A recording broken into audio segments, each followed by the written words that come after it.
Hello, YouTube. This is the Galley La Podcast, and this week we are going to be reviewing Wano Act 2. Uh, and primarily the manga. I guess we'll talk about the anime a little bit. We may be talking about spoilers, obviously, for the O arc, and maybe we'll be talking about Egghead Island potentially, so just keep that in mind as we're going through this review. Yeah, okay, so I would say our previous assessment of Act 1 was relatively positive. Would you say that? Yeah, I think so. I think it was just long enough for it to be good, and I thought Act 2 was gonna be brought up by the Odin flashback, but turns out that's in Act 3. So I have less positive things to say about Act 2. Yeah, so with Act 2, I think Okay, there were some really good parts. Like, there were some highs in here, but then you kind of get into this issue. I think this act, in context with Act 3, had some really bad parts in it. In my humble opinion. So, but first, let's start off with chapter 925. This is kind of where you get more of the global idea of what's going on in the world. Where they allude heavily that the warlords are abolished here. And I did like kind of the Perona Mihawk exchange, where you had Moria coming back with Absalom to get Absalom from the Blackbeard Pirates, and then he gets killed, and you have Katarina Devon as the Nine Tails, which is like a cool fruit, and it was a really cool fake out too. Something Oda doesn't do that often, especially in the main story. And then it was also an awesome chapter because we had Shiryu of the Rain destroy that fan theory that he'd have Josu's fruit, but he got the Oh yeah, Absalom fruit instead. And I think one of my favorite parts about this was like when Blackbeard's asking Moria to join his crew. It's kind of like the inverse of when Moria was talking a lot of shit on Blackbeard becoming a warlord back in Thriller Bark because nobody knew who he was. And then so just kind of to see the power inverse, it's cool because sometimes we see that with Luffy a lot. People who doubt Luffy, yeah. And then tables are turned. But with Blackbeard, it was just a really cool moment there too. So, I don't know, what were your thoughts of that kind of initial chapter?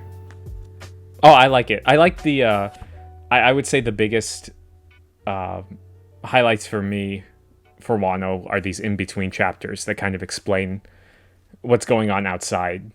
Because the more I reflect on Wano, the more I care about what's happening away from Wano. Yeah, I mean, these were my favorite chapters too, and they are technically a part of Wano, but I would say they don't really have to do with Wano, Yeah. Well, they're like the in-between stuff for like how you had the whole Ace versus Blackbeard stuff in between Enies Lobby and Thriller Bark, where it's just an important thing, but it's like stuffed into the arc, right, in between these acts. Yeah, exactly. Now so for the rest of that chapter, basically, they kind of have some Ashura Doji character development and kind of how he's burned and angry at the world for Odin being left behind and all this stuff. But I realized they just kind of threw that away. Didn't really touch on that again. And then we got the entrance of King and Queen, and honestly, that was kind of a meh entrance there, kind of whatever. It kind of came out of nowhere. And one note too, we never saw their territories, like in the same way we saw Jack's territory, Yeah. Well, I guess you could say with Queen there was Udon, But that's it. And then we never really found out why King loves torture. Yeah, that's kind of something that, yeah. A lot of stuff gets set up, like with character stuff, that doesn't follow through. Like, if you go all the way until spoilers when Ashura Doji dies, like it's almost like all of them, he was the one that seemed like most reluctant to get dragged into this, and he was one of like the only ones that died, like him and Izo just kind of showed up as like his own separate thing. But yeah, I don't want to get too much into Act 3 though. Yeah, and he wasn't just terribly prominent from here on out, either in the flashback or in the war, you know? Yeah. And so there may be like a lot of little things like this wasn't followed up, this wasn't followed up, but I'm sorry, it's relevant and it just sticks out to me. But next chapter, so it was kind of interesting to kind of see. What I did like the character, there were some good characterization moments. So like there was a good use of Sanji and Nami. So like Nami was spying, Sanji was cooking. And then you have the Kid and Luffy concept of like competing. You know what was great in the Udon prison. Mm-hmm. But again, this is kind of the issue. It's like this was completely dropped off in a way because we had to go with that same old trope of like Luffy has to take down the bad guy basically, even though the animosity is between Kid and Kaido. You know? Yeah. Like, what does Kid have against Big Mom when you think about it? Like, look what Big Mom. I know we're jumping, but I think it's relevant. Like, look what she did to Killer, you know? Oh, sorry. I mean, look what Kaido did to Killer and all that, right? Yeah. You know? Yeah. And then Killer, and then Kid got his ass kicked by Kaido. He didn't get his ass kicked by Big Mom. Mm-hmm. Like he the only one that really has like a connection to Big Mom, like a personal like vendetta, is Luffy. Even though like Kid entered her territory and took the road poneglyph, but yeah, just Kid's whole motivation seems kind of weird because this is jumping a little bit in Act 2, but he just kind of disappears after the end. When Big Mom comes in, he escapes with Killer, and then he doesn't reappear until they're going to go fight at Onigashima, and there's no connecting like scene or characterization at all of why he would want to team up with them. Like I understand that it's like, oh, I have this grudge against Kaido, but wouldn't it be more, I feel it would be more in Kid's character for him to come in after like the main group comes in. Like he comes in with his crew and strikes while they're in the middle of fighting and everything as like a surprise attack. Yeah, like I had the same exact note. Like, what changed in his character to be like, oh, okay, we're gonna fight now, you know? Like, yeah. Because he was pretty bitter. Like he got betrayed, you know, by Hawkins and Apu. You know, like he says, "I'm done with alliances," and then he pops up, "Oh, hey guys, I'm part of the alliance." Yeah, there's just that missing connection there, and yeah, and this is, I don't think it's jumping too far ahead, but it's just these little connecting scenes that I feel are missing a lot in Act 2. Like, I feel like this whole act is extremely bloated, but at the same time, we're missing a lot of things. Like the whole,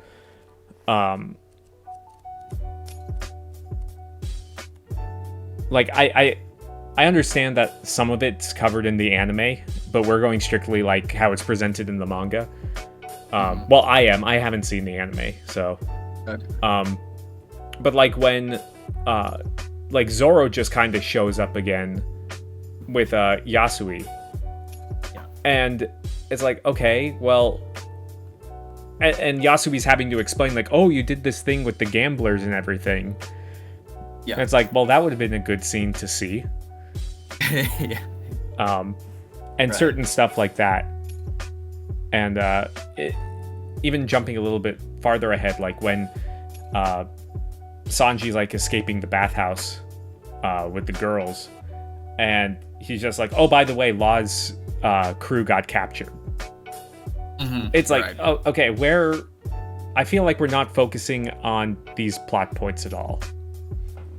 Right, and there's another scene I want to bring up in connection with that theme later on. But one thing I think kind of the biggest letdowns is I wish the prison was actually scary in Udon. like I was kind of making this comparison, and some say it's not a fair comparison, but compare the struggle in Impel Down with Udon Prison. Exactly. It's a little different, right?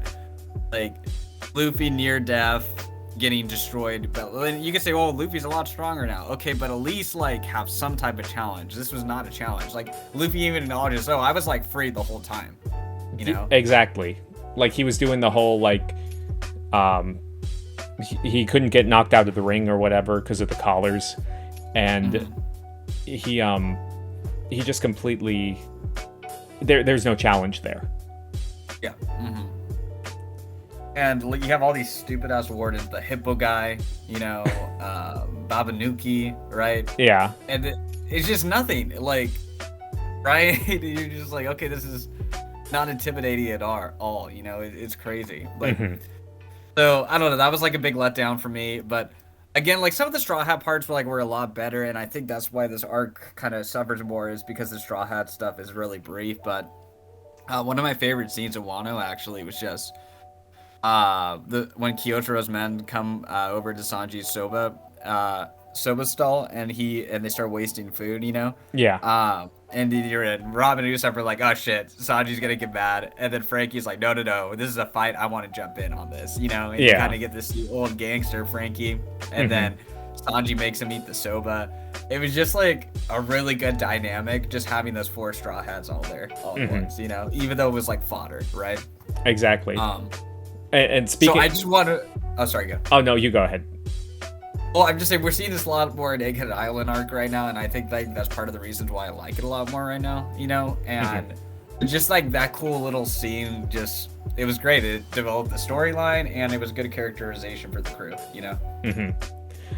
Yeah, I was gonna say one of my just little scenes that I really appreciated is that it's that those brief couple of pages when like Frankie's going around looking for the plans for Onigashima, and it's just like a complete like run around for him. I just feel like that was some great just comedy with him. That was good. I like that a lot. That was a good Frankie moment for sure. Yeah. Another good comedy moment was in chapter 928, is where we have Raizo and Udon. I actually liked that part. That was good. And the prison's gonna be a joke. Just have Raizo in there too. Why not? You know. Yeah. And I think one thing. And then we get the reveal that Kid took off. He entered a commander, and it was great to see kind of Caribou brought back into the story too. I like Caribou. And with Komurasaki's backstory, that was actually really well done. I enjoyed it a lot. Kind of shows her sociopathic side of it, you know, and it kind of makes you think like there was a part of that persona that's genuine, you know, because later on, you know, towards the end of the Wano with her racist message at the end, it kind of makes you think like, okay, maybe there's actually more to her character, right? There is kind of like a messed up side to her. Because one thing I thought that was interesting, she says in this chapter, "I have no regard for the poor man." And maybe she actually like believes that to an extent when it comes to certain people in her country, you know? So, I don't know. I don't really think that. I think that was all an act. But at the same time, you don't really get to see like when she's interacting with Zoro, like you don't get to see like what being under Orochi's rule and playing this role has really done to her. Like it's almost like it's 2 different characters. And just the mental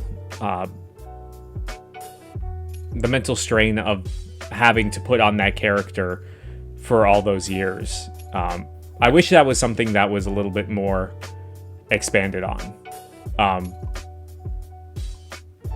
Yeah, and I'm just basing that analysis like she's more complex just off of her final scene. So I have no regard for the poor man, like in regards to Orochi's lineage. Well, when we reviewed that, I think that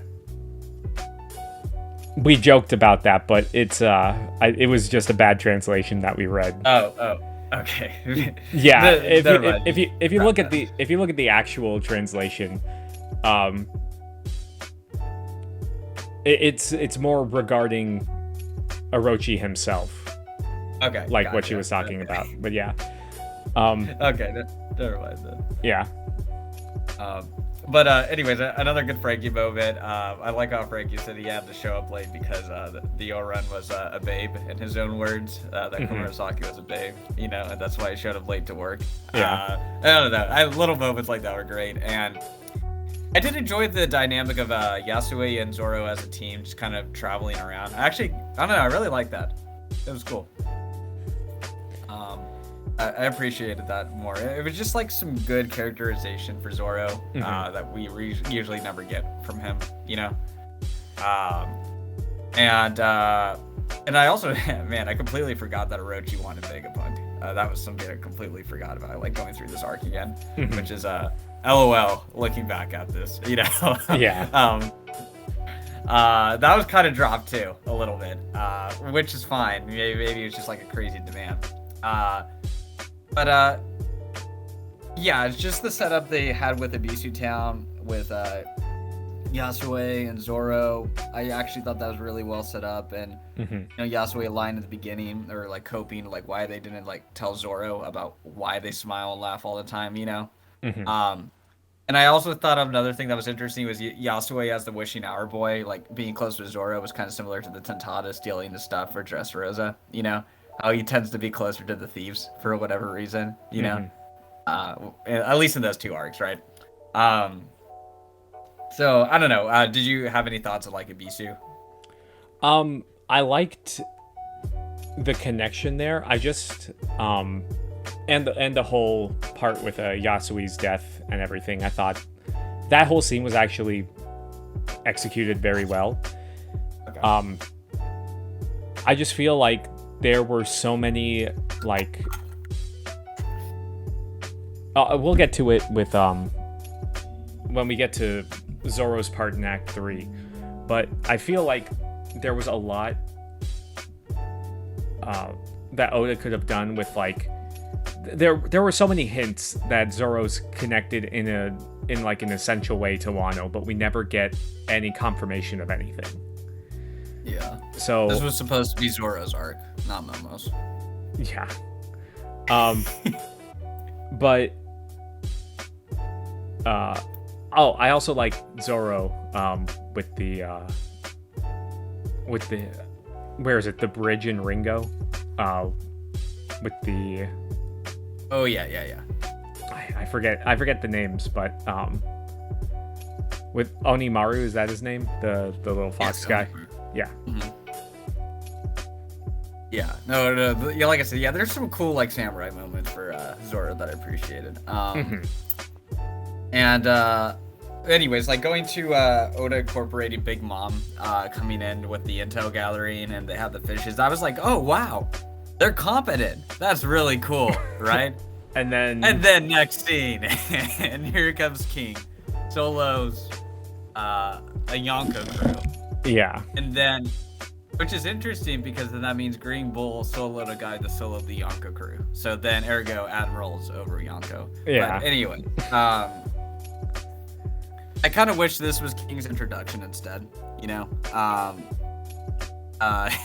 Yeah. Well, one of my notes is like they had the intel to get up the waterfall, but they lacked the intelligence to actually get up the waterfall. You know. Yeah. Effectively when you had commanders there. And I think kind of I don't know, I just kind of wish that was more King's introduction there, you know. And you start to get into the whole thing with another Big Mom having an identity mix up again. Yeah. So, the second time in the series. Yeah. I don't know. I feel I'm conflicted about Big Mom's presence in this arc, because we just had her in Whole Cake, and then she comes to Wano, and then her crew is completely like a non-issue except for Sparrow. That's in Act 3, but yeah, um, it's just extremely convenient, for them. Well, it's like the end of at the end of the act, it's like, oh, there's an alliance between the Big Mom pirates and the Beast pirates. Like, is it really? Because you just have Pero Sparrow, and I wouldn't even give them Big Mom, because Big Mom, you could argue, was a net positive for the alliance throughout this whole act. You know, we'll get more on that later, but it's just like, is it really an alliance? You know, at this point. So I don't know. And her having 2 identity issues, and we've only known her for like a brief amount of chapters relative to One Piece, right? Yeah. It's just way too redundant. I'm sorry, you know? Like, yeah, so I don't know. I kind of got more annoyed, but what really wasn't annoying though was Stealth Black and Sangoro. Oh yeah. I enjoyed the fight. I thought it was pretty good. I liked it a lot because I think Sanji's power-ups, there's a lot of character development that's incorporated within it, you know? And some people had an issue with this here, but like this moment looks a lot cooler in context to his fight with Queen later on too. It's just really well done though. Like Oda's treatment with Sanji's power up with the raid suit, and then he connects it with Queen. It's really well done. And I like, this isn't me being a troll or anything. I genuinely think it's so much better than Zoro's power up with Enma. And I'll get to that later. But I think if you were to compare their 2 power ups in terms of how is this power up incorporated with their characters, it's night and day difference. Yeah. Instead of like, oh, here's Odin's sword. Neat. Yep. Sanji's like, oh no, I don't know if I could do this raid suit, but I need to help my family. And then like, oh no, is this raid suit changing me? Oh no, like being a good person is the most important thing for me, you know? And then Zoro's like, Hill, Enma, yeah, Grim Reaper, back to normal. Woohoo! You know, it's just like, okay, you know, like, sorry, like Zoro fans, but you have to admit, it's just, objectively speaking, you know, there's something like lacking there. You know, I mean, you could say they're different characters, but I mean, you could just, I don't know. I think a lot of the Straw Hats, their power ups are, you know, fueled by their character development too, right? But I think Zoro, he just got completely destroyed. I don't think he got that treatment at all. You know, I think he got the short end of the stick. You know. Yeah. Well, I think we'll touch on that when we do our Act 3 one, which is going to be so long. But, yeah, I'm glad you noticed that too, though. They just kind of gave him Enma.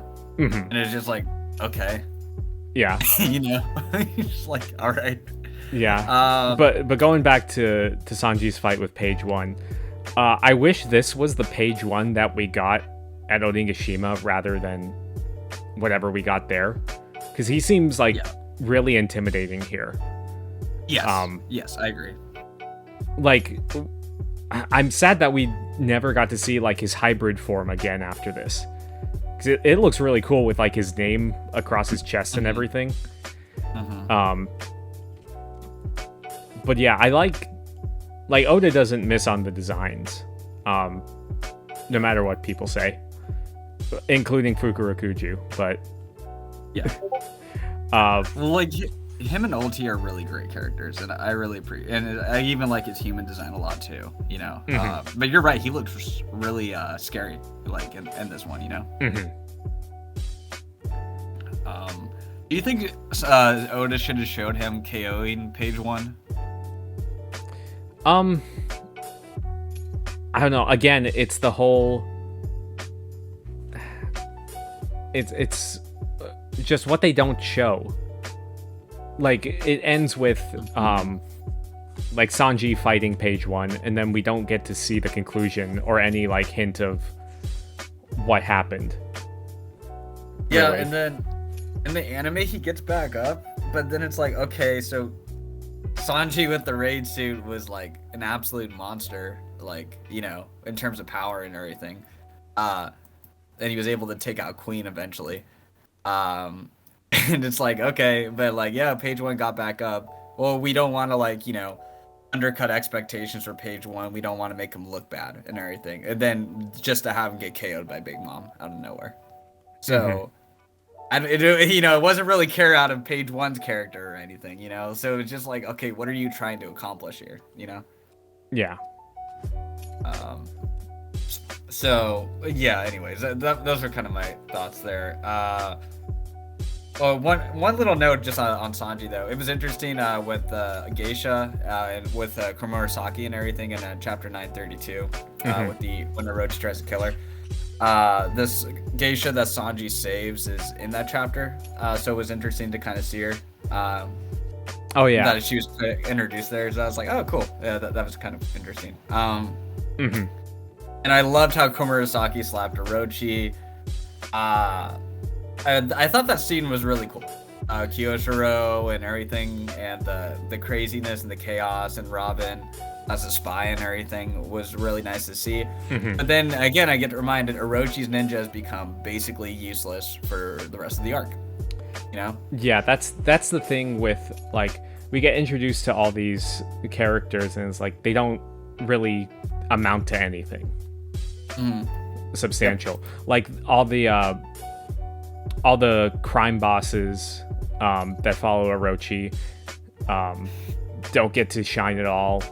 Like even all the Yakuza that follow Hyogoro don't really do anything much either.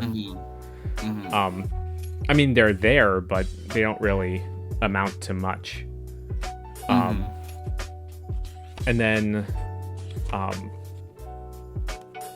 there's one thing I did want to bring up. Like when Momo's training, like the whole Tsunachi thing. Like it said that like Zoro taught him how to do it, and it's like Zoro has never like done anything like that. Why are you introducing this with Zoro? Yep. And it's like, again, it's like tying Zoro back to Wano without giving like any clarification, unless it's going to be later on. But it's not like it's if Zoro had said that any time before during the time skip or like any time, it's just something that it just seems kind of like pushed in there. Oh, we got to say that Zoro said it one time. Yeah, it's not like Sanji where like he's at oh man, I'm blanking. Art Before Skypiea. We did a whole video Jaya. on this. yeah, Jaya. Yeah. Where they find out he's from the North Blue.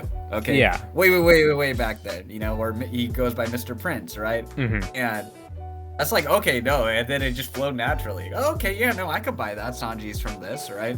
And then Zoro's like, oh wait, no, he's really from a Samurai Island. Let's just throw that in there. It's like, what? Where'd that come from? Where's he using this phrase from? So like this is me as like a Sanji fan defending the Zoro fan that he needs more characterization. Like exactly more care needs to be done. Yeah, I met someone who we were talking and we got into.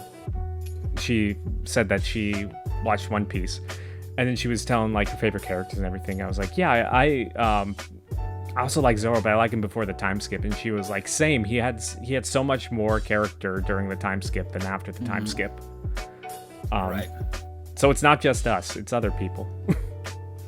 Exactly. And let's see what right next. Yeah, just more confidence from Queen. You have the key being stolen. You have Kid escaping. And then Luffy is escaping as we speak. And it's just like again, it's just nothing like Magellan or Impel Down, Yeah. Like he had a gag where he shit a lot, but then he also one-shot at the Blackbeard pirates, Yeah. Like Magellan, there was a theory that when King first showed up, because of his outfit and that he loves torture, that he used to be part of Impel Down, because that's kind of like a jailer outfit that he had on. but again, it's never expounded on. And then, like going to his flashback that we see in Act 3, he basically, that wouldn't really be part of his character because as a kid he was tortured and experimented on. So I don't see the correlation with the character there. Yep. Right. So it's just kind of another of the things that just fell through. A little side note, the cover story for chapter 936 with Aokiji freezing Wanzo's ramen is phenomenal, and I love it. So I just kind of want to throw that out there. Really good cover story. Oh, okay. Yeah. Look it up. But I thought the Zoro killer fight was meh. You know, fine. I mean, whatever. Yeah, it's literally like 3 pages. Yep. Whatever. And then he gets hit by an onigiri. Also, it's kind of weird that, like, this causes Zoro to pass out. Yeah. Like, just getting stabbed with a scythe. Compared to what he's endured all before this. Well, he didn't have the pill. That's part of the reason. No, I'm talking about before the pill. I'm talking about, like even look back at Kuma, or That's true. When he was fighting Arlong after he got slashed by Mihawk. Yeah. Like, that shouldn't have been able to. Like, we understand that Killer's powerful, but he's not that strong to incapacitate Zoro with one hit. Yeah. like literally, it's only one hit. Yeah. It's like the first hit Zoro's taken first time skip, so. Yeah, real. Oh wait, no, hit. sorry, I forgot. Hawkins hit him with the nails. Sorry, yeah. I forgot about that. Yeah, but I mean, it was funny with Zoro finding Kurosaki sleeping with Zoro. That was pretty cool. Oh yeah, Brooke, yeah. That was phenomenal. And then I also love when Luffy refers to Queen as a balloon. Which was super 4D chess foreshadowing by Oda, because Queen is the only beast pirate that flies out after being defeated off of Onigashima like a balloon. Still floating. Still floating to this day. Well, and then until Green Bull got him out of the sky. But and then let's see. Yeah, so kind of just going on to the Yasue thing. I thought it was a phenomenal scene.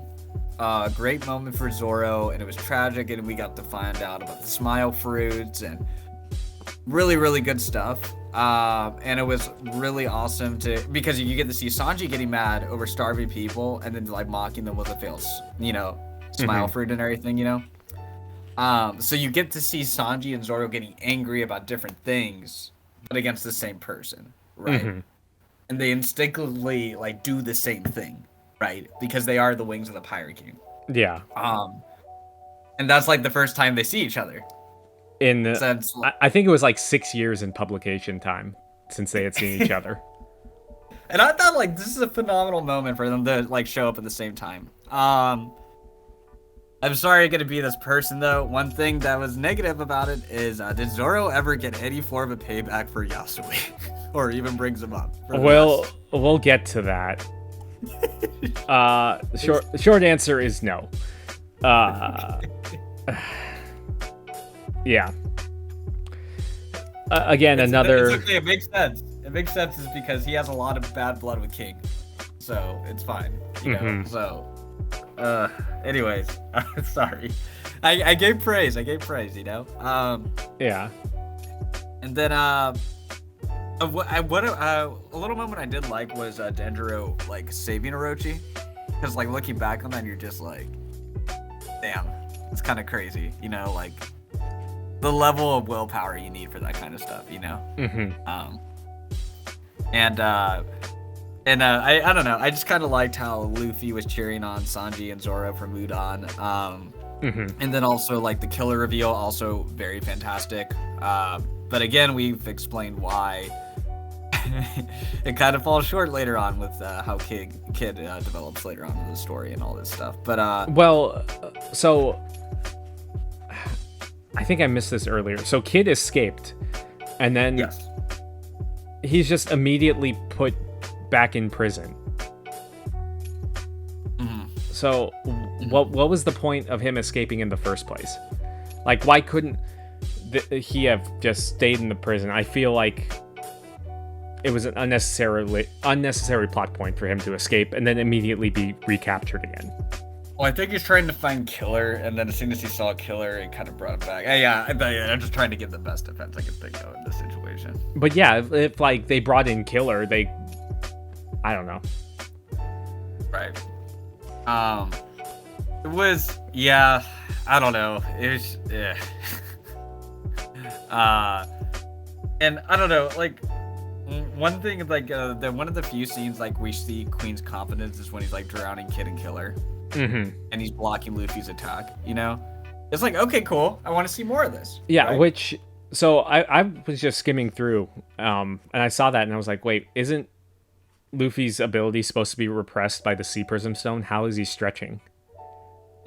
That's a good point. I didn't think of that. That's just a little thing, but just a little. Yeah. And then we get Big Mom. I feel like we spend way too much time in the prison. And the thing is, it's not, again, bringing up Impel Down. You had different layers. You had like a different environment every time you would go through there, so it wasn't being stale. With here, you're just kind of, it's just like one circular pit that it's not exciting really to visually.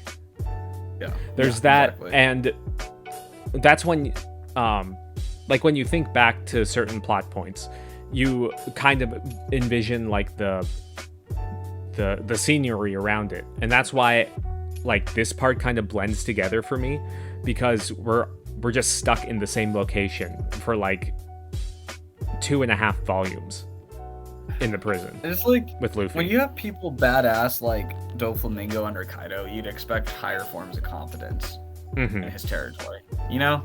Yeah. And it's not. It's just shit, you know? It's like, because like before we even got introduced to Kaido, you know, in that reveal, and we just know Dofi's under him, everyone's like, whoa, like what's he has to be pretty smart, and he has to have like a really well-structured crew, because look at how terrified Doflamingo is of him. And then this isn't intimidating, you know? And it's just kind of an issue that where if his crew's a joke and he's the only intimidating thing, it just kind of, I don't know, just doesn't hit as hard, you know? Like, when you have impel down guards and structure is more intimidating than this shit, and that's like, you know, it's just kind of like, yeah, sorry for just beating a dead horse, but it's just because this prison was so prominent in it too, you know? Yeah.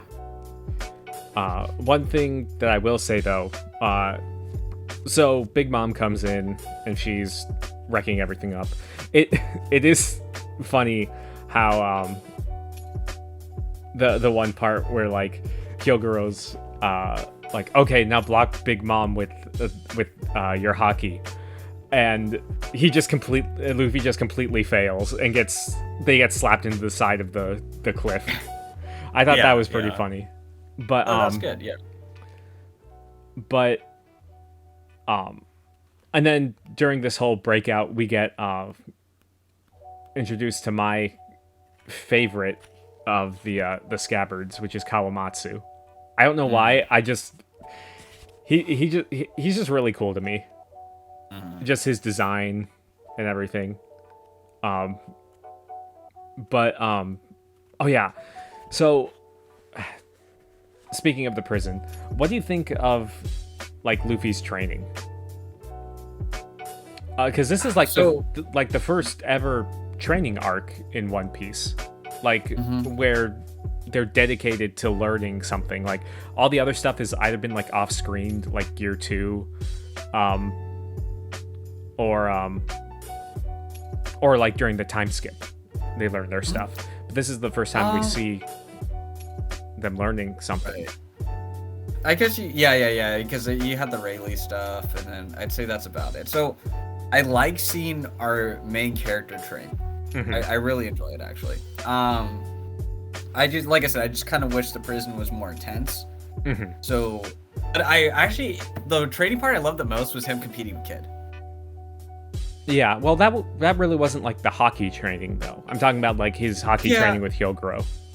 I mean, like I appreciated both, but I kind of, for some reason, I can buy the level increase more when Luffy's competing against someone, right? Yeah. It's like, okay, I can see him really going up in experience because he's really motivated, and Mm-hmm. I really like that part a lot, though. Believe it or not. So I did kind of like like I said, I just kind of wish there was more threats coming in, and everything. Okay, sorry for being an ass again, but again, it would have been cool if like Zoro had more of like a dedicated training thing going on, Mm-hmm. And people say, well, what about Sanji? Well, it's like, I think Sanji, in a way, his training is like mustering his trauma and his emotions. Yeah, like dealing with the raid suit. Mm-hmm, right. That's him. That's more him, right? Mm-hmm. With Zoro, like, we don't see him train in any way. He's just like sword, cut island, right? Yeah. So it's nice to see like Luffy actually put in the effort to get where he gets by the end of the series, Mm-hmm. And even though he has his training montage, he still takes some L's at the end, right? Yeah. So I will give Oda credit, like, this wasn't just like, okay, learn a new gear, no L's, boom, no training, boom, right? This was actually a very conservative, well-balanced way of developing his character and a fighting prowess way, Yeah. So I agree with what you said, but I still have issues with it just based on what happens in Act 3. Because I feel like we're hard focusing on so Whole Cake Island, we had Luffy learning how to like use Future Sight, which is the observation hockey. Right. This one, Wano, it's like, okay, we're going to be focusing on armament hockey, specifically like attacking the insides and breaking those down because Kaido's skin is so impervious. I'm like, okay. And it's like, okay, in the future, we're going to get like training with Conqueror's hockey, how to do that in a later arc. And then we just get it in Act 3. Yeah. And I was like, this kind of undermines Luffy's training. Like, it de-emphasizes armament hockey a bit. I don't want to get too much into it because this will be in the Act 3 video too.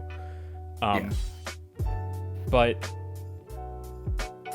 I wish that we had stuck with armament hockey instead of just switching over to Conquerors. And I feel like we just spent a lot of time on it. And it almost would have been more satisfying, like, if Luffy hadn't even really learned how to use it before going into the fight, and him kind of learning it through his fight with Kaido. Yeah, but I think at the same time, though, like, he did get the train on Big Mom a bit too, right? And I feel like he needed some intermediate point right there of, like, going up against a big person, before, like, going up against Kaido and everything, Yeah. No, I mean, sorry. I mean, like, him not fully mastering it, and then getting that mastery during the Kaido fight. Yeah, that's fair. That's fair. Yeah. Or, like, kind of perfecting it more on, like, let's say someone like Ulti or a number, right? Plenty of candidates for that. Yeah. But, maybe a little bit too much panel time on there, for my liking. What'd you think about the Queen, Big Mom? I love Barackio Bomber. Barackio Bomber's sick. But what'd you think about all that? Did you just almost call it Barack Obama? No. It's Barackio Bomber. Barackio Bomber. Yeah, I thought that was funny, but at the same time, it's like, it's just like, oh, Big Mom is knocked out just from that. She regains her memories, and then she's taken off to go meet Kaido. Yeah. And it's like, well, how convenient that she gets knocked out and she doesn't have to deal with Luffy at all there. And the Straw Hats are all free, and the prisoners. Yeah. Yeah, it's just that level of incompetence that allowed them to escape. Yeah, like I said, Big Mom's a net positive for the Alliance. Yeah. So that wasn't... I mean, so what I did like, though, was the playgrounds. Oh, yeah. In chapter 949. And the prisoners start attacking Luffy because they're more afraid of Kaido still than Luffy. And then Luffy takes all the playgrounds and annihilates Babanuki. That was like one of, like I say, like felt like an actual challenge, and I kind of wish we got more of that. It's like where the prisoners are turning on Luffy even though they like Luffy. I like that aspect. And also one little side note, I wish we saw more of the use of poison against Sanji with his fight with Queen, Queen the Plague and everything. I think it would have made the fight a lot more intense and interesting. I just kind of want to add that point in there. Mm-hmm. Exactly. Like, he's called Queen the Plague. Mm-hmm. And then we just get cyborg stuff and the Germa powers. Right. So, those are kind of my thoughts at the... and also, I guess one connection I did like with Big Mom was the King offer and the lore set up for him. That was really cool. The way they set that up and seeing all the calamities kind of scared of her was great. So overall, like, I like the end. A couple things, though, that, like, again, just they overfocused on. They left some stuff out. We don't know how Law got the upper hand on Hawkins. We don't know how the Straw Hats got away from Orochi and Drake and all them. Okay, I wish I saw more from Hawkins from Act 2 because he no longer with us, that we know of. That we know. No one's ever really gone. No. I don't know. Those are my indie thoughts, really, in a nutshell. Act 3 made this act worse. I'll say that much. Yeah. Yes, retroactively. Because I feel like there was just a lot of time spent here that could have been used elsewhere. Also, with the we get introduced to, like, the numbers during this part, like right before the alliance was announced, and they're, like, built up as this big threat, but they don't really amount to anything. And then once they're like toward the end of the arc, they kind of speed through everything. Like, they did this within, like, they speed through, like, the last couple days before the raid starts. Yeah. And if that was the case, why not just either shorten the time, or I don't know. I feel like there was a lot that Oda wanted to put into this, but he was, I think, the either editors or he just couldn't find a way to put it in. And that's basically been confirmed, right? Like, he was going to leave some stuff out to be filled in by the anime. Yeah. Which, I mean, I don't know how to feel about that, because that almost makes, like, the anime necessary viewing. Whereas, like, for me, as I watch the anime at my own pace. Like, I'm still at Marineford, but like, just reading Wano, it's not, I feel like I'm not getting the whole story. And yeah, and just going back to, where was it? It was like, I think I mentioned this earlier, when Sanji was escaping the bathhouse with the girls.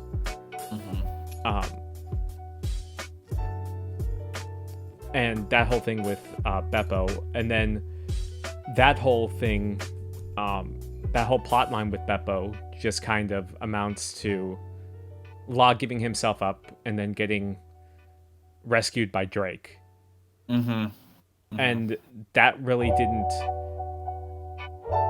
factor much into it. It could have factored into it in Act 3, like when Drake decides to like go to Luffy and say, "Oh, let me join your alliance," and Law being like, "No, we can trust him, or we should let him fight on our side." And that really doesn't go anywhere unless like your theory with Law being a member of Sword, or a Marine or whatever.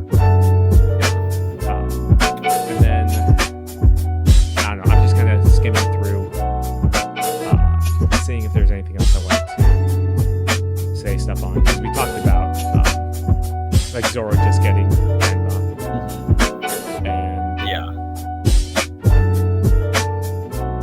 I would say like roughly those were my thoughts though.